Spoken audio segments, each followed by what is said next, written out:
សារិកាកែវកាចកុំចង់លេសាជាមួយប្រុសខ្ញុំខំរឹតតែកាយកែខ្លួនក្រមុំរឹតគូតឡើងក្បំទ្រូងឡើងស្រួចងយ៉ាប់តែខ្ញុំឃើញស្រីបានព្រមចារីតាំងអីចង្រៃវិយោយ៉ាប់តែខ្ញុំឃើញស្រីបានព្រមចារីតាំងអីចង្រៃវិយោក្រមុំត្បាញអាយមេម៉ាយវឹកវ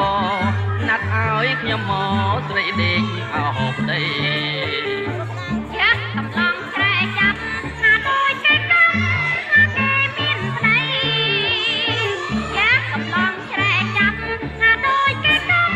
ណាគេមានស្ដីថាគេរត់ខ្លួនកែរៀងជាថ្មីខ្លួនឯងអាងអីថាស្រីមេម៉ាយបើគ្មានប្តីទេដេកក៏មានមេសុំអបគ្រប់នៅ3 4អានេះ5ខ្លះ1នេះ1 2 3 4 5ហើយជិតតែដកខ្លះអស់ហើយ